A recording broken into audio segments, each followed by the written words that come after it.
नमस्ते दोस्तों, आप सभी का हमारे चैनल पर स्वागत है। अगर आपने हमारी इस अद्भुत किताब द पावर ऑफ हैबिट के पहले भाग को नहीं देखा है, तो कृपया पहले उस भाग को देखें, क्योंकि पहले भाग को समझने के बाद ही आप इस भाग को बेहतर तरीके से समझ पाएंगे। इस वीडियो में हम चैप्टर 9 के बारे में चर्चा करेंगे, जिसमें एडिक्शन रिकवरी और हैबिट चेंज जैसे महत्वपूर्ण विषयों को कवर किया गया है। हम जानेंगे कि आदतों में बदलाव कैसे किया जा सकता है और इसका हमारी जिंदगी पर क्या प्रभाव पड़ता है। अगर आप इस अध्याय को ध्यान से सुनते हैं, तो यह आपके जीवन में सकारात्मक बदलाव ला सकता है। आगे बढ़ने से पहले कृपया अपने हेडफोन पहन लें ताकि आप बेहतर तरीके से सुन और समझ सकें। और हाँ, अगर आपको हमारा यह वीडियो पसंद आए तो इसे लाइक, शेयर और सब्सक्राइब करना न भूलें। साथ ही हमारे नए वीडियो की नोटिफिकेशन पाने के लिए बेल आइकन जरूर दबाएं। तो चलिए शुरू करते हैं चैप्टर 9 का यह रोचक सफर। कुछ वैज्ञानिकों को संदेह है कि स्लीप टेरर यानी नींद में घबराना आनुवांशिक हो सकता है, जबकि अन्य वैज्ञानिक कहते हैं कि पार्किंसन जैसे रोगों से नींद में घबराने की संभावना जाती है। नींद में घबराने के पीछे असली कारण क्या है, यह वैज्ञानिक समुदाय के लिए आज भी एक रहस्य ही है। पर अधिकतर लोगों के मामले में नींद में घबराने के अनुभव हिंसात्मक आवेगों से भरे रहे हैं। सन 2009 में स्विट्जरलैंड के कुछ शोधकर्ताओं के एक ने इसके बारे में लिखा था, नींद में घबराहट से जुड़ी हिंसा उस ठोस और भयानक समूह छवि के प्रति उस व्यक्ति की प्रतिक्रिया जैसी लगती है जिसका वर्णन वह नींद टूटने के बाद करता है। आंकड़े बताते हैं कि नींद की इस बीमारी से पीड़ित लोगों के बीच 64% मामलों में 7 सोने वालों पर हमला करने और 3% मामलों में उन्हें चोट लगने की घटनाएं सामने आई हैं। अमेरिका और यूनाइटेड किंगडम दोनों ही जगहों पर ऐसे कई मामले सामने आए हैं जहां हत्यारों ने अपने बचाव में तर्क देते हुए कहा कि उन्होंने जो अपराध किए हैं वे स्लीप टेरर यानी नींद में घबराहट के कारण किए, और अगर वे सचेत अवस्था में होते तो ऐसा अपराध कभी न करते। उदाहरण के लिए ब्रायन थॉमस की गिरफ्तारी के 4 साल पहले जूल्स लोव नामक एक व्यक्ति को सिर्फ इसलिए अपने 83 वर्षीय पिता की हत्या का दोषी नहीं माना गया क्योंकि उसका तर्क था कि उसने नींद में घबराहट के दौरान अपने पिता पर हमला किया था। हालांकि सरकारी वकीलों ने तर्क दिया कि जूल्स लोव की बात पर विश्वास करना दूर की कौड़ी लगता है, क्योंकि उसने अपने बूढ़े पिता पर 20 मिनट तक मुक्के बरसाए थे और उन्हें लातों से पीटा था। इतनी देर तक पीटने के कारण उसके पिता के शरीर पर 90 से भी ज्यादा चोटें आई थी। पर जजों ने सरकारी वकीलों के इस तर्क को खारिज करते हुए जूल्स लोव को रिहा कर दिया। इसी तरह सितंबर 2008 में 33 वर्षीय डोना शेफर्ड सॉन्डर्स ने अपनी मां के मुंह पर 30 सेकंड तक तकिया रखकर करीब करीब उनका दम ही घोंट डाला था। पर बाद में डोना को हत्या की कोशिश के आरोप से इसीलिए बरी कर दिया गया क्योंकि उसका तर्क था कि ऐसा करते समय वह नींद में थी। सन 2009 में एक ब्रिटिश सैनिक ने एक किशोर लड़की के साथ बलात्कार करने की बात स्वीकार की थी, पर साथ ही यह भी कहा था कि जब उसने लड़की का बलात्कार करने के लिए अपने कपड़े उतारे और लड़की का पैंट उतारकर उसके साथ जबरदस्ती सेक्स करने लगा, तब वह नींद में था। और कुछ देर बाद जब सेक्स के दौरान ही उसकी नींद खुली तो उसने न सिर्फ फौरन उस लड़की से माफी मांगी, बल्कि पुलिस को फोन करके कहा कि मैंने अभी अभी एक अपराध किया है। मैं सच कहता हूँ, मुझे नहीं पता कि क्या हुआ, पर जब मेरी नींद खुली तो मैं उस लड़की के ऊपर चढ़ा हुआ था। वह व्यक्ति पहले भी स्लीप टेरर यानी नींद में घबराहट से पीड़ित रह चुका था, इसलिए उसे दोषी करार नहीं दिया गया। पिछले 100 सालों में करीब 100 हत्यारे और बलात्कारी अपराध के दौरान नींद में होने का तर्क देकर सजा से बचने में कामयाब रहे हैं। इन मामलों में निर्णय सुनाने वाले जजों ने जनता का प्रतिनिधित्व करते हुए कहा है कि चूंकि इन मामलों में अपराध करना अपराधी का निजी चुनाव नहीं था और चूंकि हिंसा करते समय वे होश में नहीं थे, सचेत नहीं थे, इसलिए उन्हें अपराध का दोषी नहीं ठहराया जा सकता। ब्रायन थॉमस के मामले में भी ऐसा ही लगा था कि उसके अपराध के पीछे का कारण नींद की बीमारी है, न कि उसके अंदर की हिंसा। उसने एक सरकारी वकील से कहा था, अपने आप को कभी माफ नहीं कर पाऊंगा, आखिर मैंने ऐसा क्यों किया। मैं नींद के विशेषज्ञ डॉक्टर इट्जिकोव्स्की ने अपनी प्रयोगशाला में ब्रायन थॉमस का निरीक्षण करने के बाद निष्कर्ष दिया था कि जब उसने अपनी पत्नी की हत्या की, उस समय वह नींद में था और उसने यह अपराध जानबूझकर नहीं किया है। जब कोर्ट में ब्रायन थॉमस का मुकदमा शुरू हुआ तो सरकारी वकील ने जजों के सामने अपने साक्ष्य प्रस्तुत किए।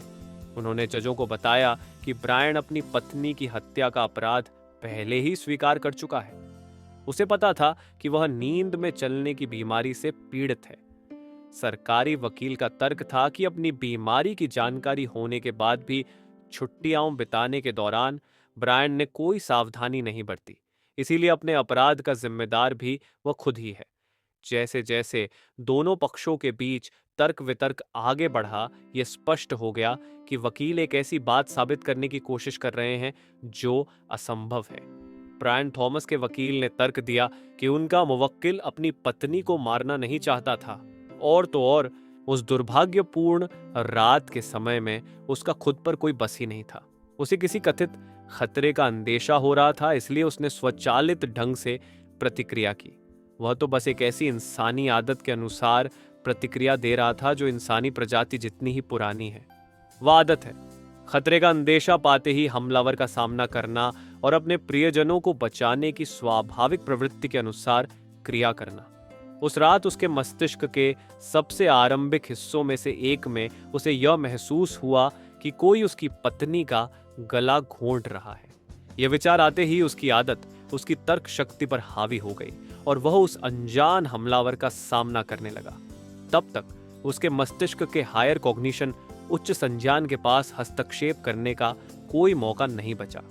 वकील ने तर्क दिया कि ब्रायन थॉमस की गलती बस यही है कि वह एक इंसान है और उसने वैसी ही प्रतिक्रिया दी जैसी प्रतिक्रिया देने के लिए उसकी न्यूरोलॉजी और सबसे आरंभिक इंसानी आदतों ने उसे मजबूर किया। इस मुकदमे के दौरान अदालत के सामने हालात ऐसे थे कि सरकारी वकील के गवाह भी वो बचाव पक्ष को मजबूत करने में लगे थे। हालांकि ब्रायन थॉमस को मालूम था कि उसे नींद में चलने की आदत है। इसके बावजूद सरकारी वकीलों के मनोचिकित्सकों ने कहा कि उन्हें ऐसा कोई कारण नजर नहीं आता जिसके आधार पर कहा जा सके कि ब्रायन थॉमस अपनी पत्नी को जान से मार सकता है, क्योंकि इस घटना के पहले उसने नींद में कभी किसी पर हमला नहीं किया था और न ही कभी अपनी पत्नी को किसी भी तरह से नुकसान पहुंचाया था। जब सरकारी वकील की मुख्य मनोचिकित्सक गवाही देने आई तो ब्रायन थॉमस के वकील ने उसकी पूछताछ, क्रॉस एग्जामिनेशन शुरू की। क्या आपको लगता है कि ब्रायन थॉमस को एक ऐसी हरकत के लिए सजा देना उचित होगा जिसके बारे में उसे खुद पता नहीं था कि उससे वह हरकत होने वाली है? मनोचिकित्सक डॉक्टर कैरोलिन जैकब ने वकील के सवाल का जवाब देते हुए कहा, मेरा विचार है कि ब्रायन थॉमस से जो अपराध हुआ उसे उसका कोई अनुमान नहीं था, और अगर उसे अपनी पत्नी की हत्या का दोषी ठहराते हुए ब्रॉडमूर अस्पताल भेजा जाता है, जहां ब्रिटेन के सबसे खतरनाक और मानसिक रूप से बीमार अपराधियों को रखा जाता है, तो यह उचित नहीं होगा, क्योंकि वह जगह ब्रायन थॉमस जैसे व्यक्ति के लिए नहीं है। अगले दिन मुख्य वकील ने जूरी को संबोधित किया। हत्या के समय ब्रायन थॉमस नींद में था और उसके शरीर पर उसके मस्तिष्क का कोई नियंत्रण नहीं था। हम इस नतीजे पर पहुंचे हैं कि अब इस मामले में एक विशेष निर्णय हासिल करने की कोशिश करना जनता के हित में नहीं होगा, इसलिए अब हम अपनी ओर से कोई साक्ष्य पेश नहीं करेंगे। हमारी गुजारिश है कि आप ब्रायन थॉमस को निर्दोष करार देने के अपने निर्णय पर कायम रहें। जूरी ने ऐसा ही किया। ब्रायन थॉमस को बरी करने से पहले जज ने उससे कहा, आप एक सभ्य पुरुष और एक समर्पित पति हैं। मेरा अंदेशा है कि आप अपराध बोध से ग्रस्त होंगे, पर कानून की नजर में आप दोषी नहीं हैं। आपको बाइज्जत बरी किया जाता है। यह निर्णय उचित ही था। आखिरकार ब्रायन थॉमस से जो अपराध हुआ था उसने उसका जीवन भी तबाह कर दिया था। उसे नहीं पता था कि वह क्या कर रहा है। उसने तो बस वही किया जो करने के लिए उसकी आदत ने उसे मजबूर किया। उस समय उसमें निर्णय लेने की शक्ति ही नहीं थी। इस मामले की एक खास बात यह भी है कि जितनी सहानुभूति ब्रायन थॉमस को मिली उतनी शायद ही किसी और हत्यारे को मिली हो।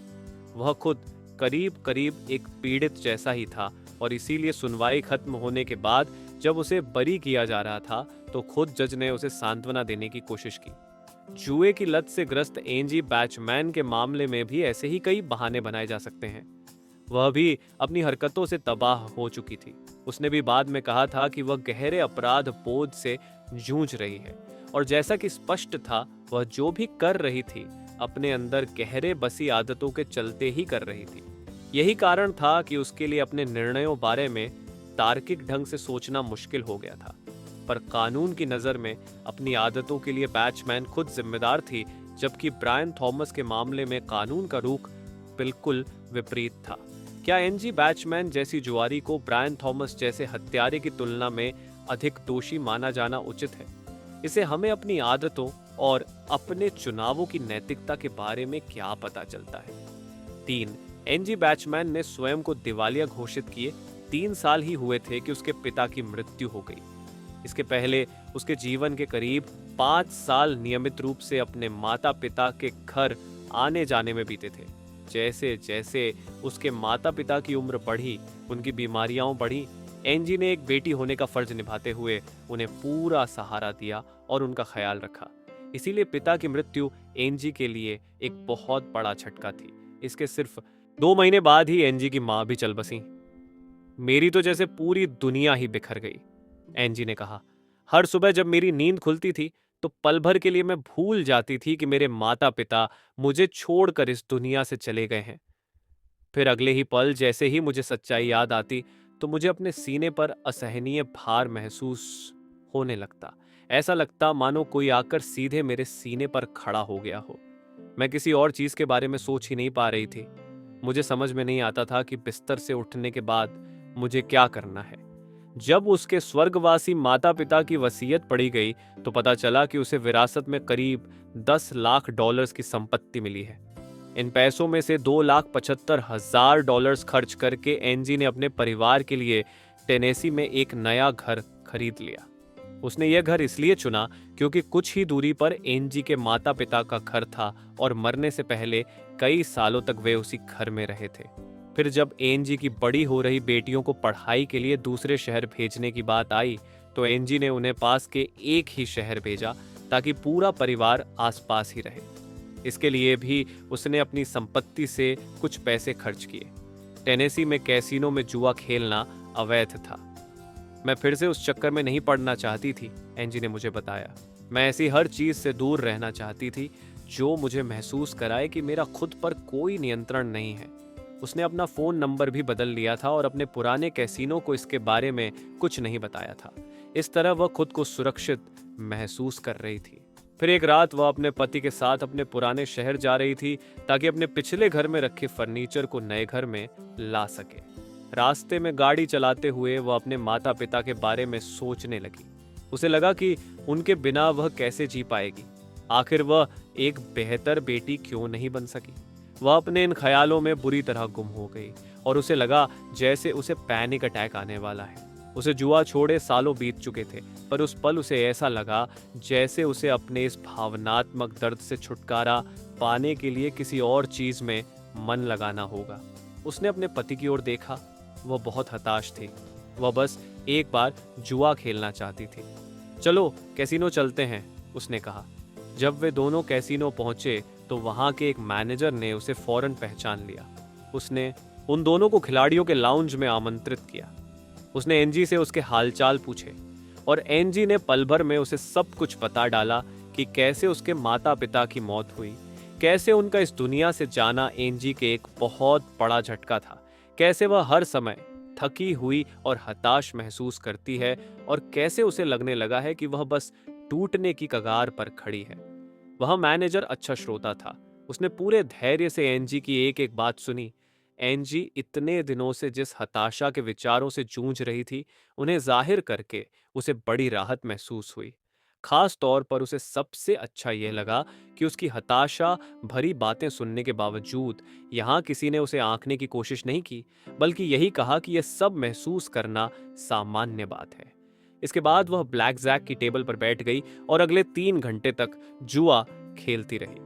आज महीनों बाद उसे लग रहा था मानो कैसीनो के शोरगुल में उसकी सारी चिंताएं खत्म हो गई हों। उसे इस खेल में महारत हासिल थी। उसे पता था कि उसे क्या करना है। इसके बावजूद उस रात जब वह कैसीनो से वापस लौटी तो कुछ $1000 हार चुकी थी। इस कैसीनो को चलाने वाली कंपनी हररोज एंटरटेनमेंट गेमिंग इंडस्ट्री में अपने आधुनिक ग्राहक ट्रैकिंग सिस्टम के लिए मशहूर थी। इस सिस्टम के मूल में ठीक वैसे ही कंप्यूटर प्रोग्राम थे जैसे एंड्रयू पोल ने टारगेट कॉरपोरेशन के लिए बनाए थे, यानी अनुमान लगाने वाली कंप्यूटर एल्गोरिथम जो जुआरियों की आदतों का अध्ययन करके ये समझने का प्रयास करती थी कि उनसे से ज्यादा पैसे कैसे खर्च कराए जाए।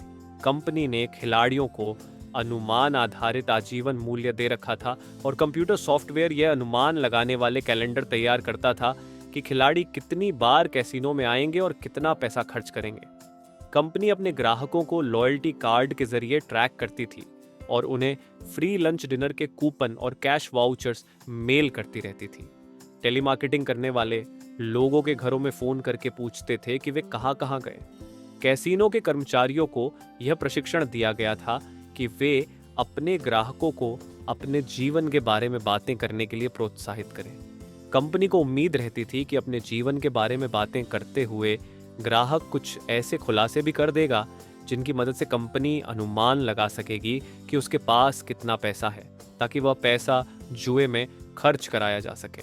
हर्राज एंटरटेनमेंट के एक अधिकारी ने इसे पावलोवियन मार्केटिंग का नाम दिया था।